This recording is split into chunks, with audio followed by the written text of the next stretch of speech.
Well, so today's question is, Harley, what do you do about sugar rush? How do you prevent this?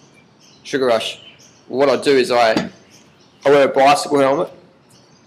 I do it up. I get my glass. I get this is my blended cantaloupe or rock melon if you're in the southern hemisphere. Whoa. Try not to drop it on your lap.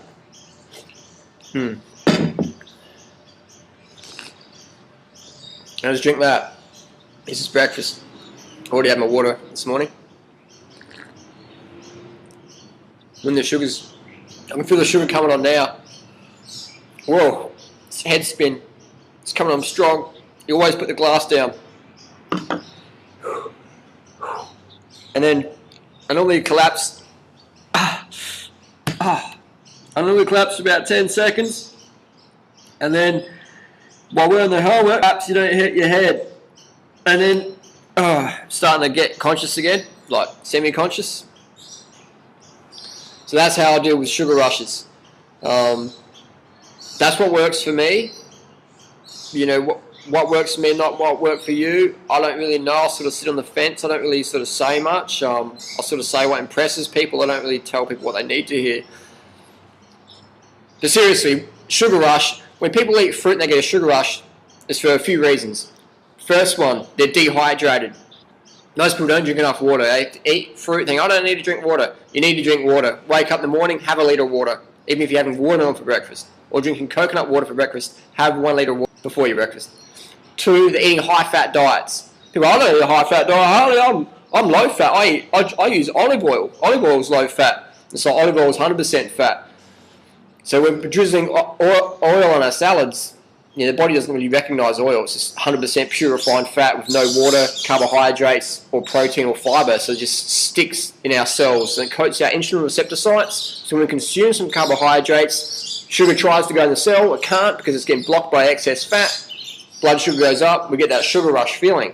And then we get a bit of a crash. So people go, you know, you're up and down, up and down. You are if you're eating a high-fat diet. Get rid of the oils. Get rid of the animal products. Get rid of the excess nuts and seeds and avocado.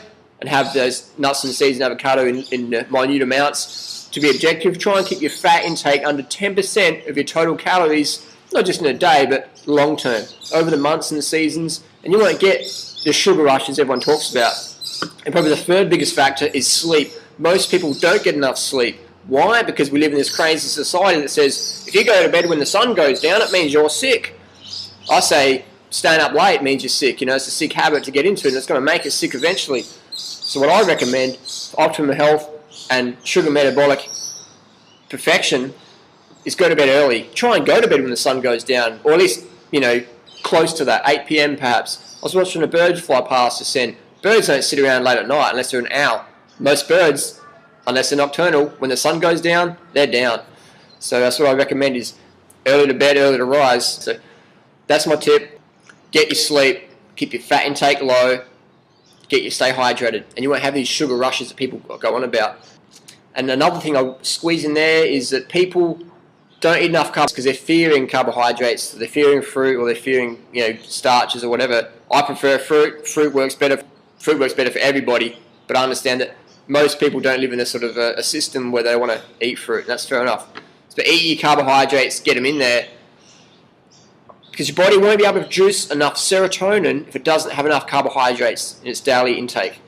Look it up on the internet. This is not like some MLM, you know, multi-level marketing, sales hype, metabolic type theory. This is medical, clinical fact. If you don't get enough carbohydrates, your body can't produce enough serotonin, and from serotonin we produce melatonin, and that helps us sleep.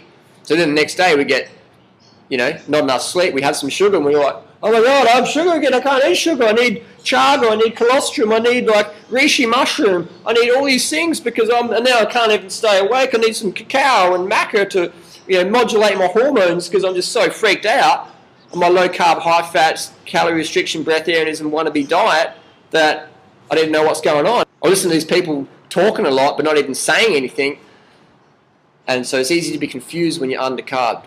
So don't ever fear the sugar. Fear the life diet that makes us have reactions to sugar. You know, fear that animal products. Fear those late nights. Fear being dehydrated. Fear being paranoid about you can't drink water because it's not, from the Andes. Get rid of that. Drink the best quality water you can. It's more important to be hydrated than worry about your water quality. So if you think that's not true, I'll tell you what, my housemate died last year from worrying about water quality.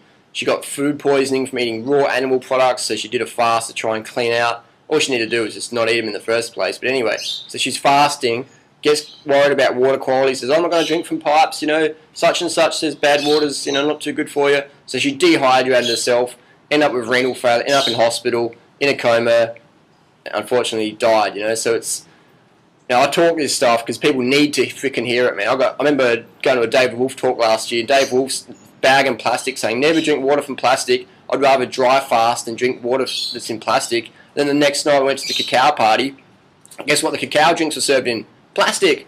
So, you know what I mean? So it's great, minimise plastic, but don't avoid it. Don't dehydrate yourself to avoid drinking water in plastic, man. Drink the water. That's a priority. If it's chlorinated, fluoridated water, it's better than being dehydrated.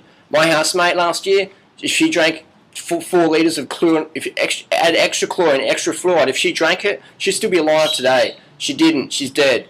And I've seen friends end up in hospital. I've seen friends end up with chronic fatigue, become really obese because they're just so fatigued from trying to be water purists that they just don't drink any water. They shut down their exercise. They just get fat, go wacko. So it's not good. Drink water. Water quality, great. Being hydrated, better. You know what I mean? So do the best you can in the moment. Best you can in the moment. Drink it from plastic, chlorine, whatever. Just do what you can in the moment. Stay hydrated. Drink enough so you're piss and clear 10 times a day. Save your life, save your health, become strong, lean and fit, and forget the wackos. It's the phone.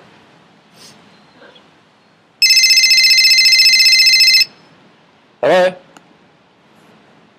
Yeah, this is Darren Ryder. You want me to do a YouTube response to the vegetarian myth? Yep. Yeah, I can do that today. No worries, mate. Yeah. Okay, yeah. How are they doing, man? Did they get shipment of bananas I sent through? Hey, man. Let me talk business off the camera, man. I don't want this on the net, man. Let's keep it on the lowdown, eh? Just peace. So you can eat death, or you can eat fun. This is what we're into. We're eating fun. This is dates, dried banana, black sapote, and organic banana, and a couple of blueberries for the eyes. Sweet. It's for everybody. Using a dehydrator, which never cooks anything above 115 degrees. Those are pancakes? They're ocean pancakes. They're great. They look like you cut them off an elephant's legs.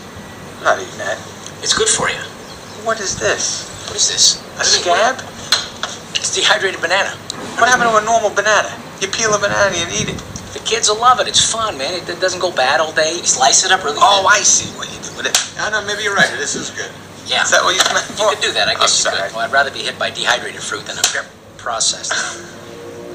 I'm just kidding around. So you think you're rich and you slap people dehydrated fruit? I don't think that. Don't say that.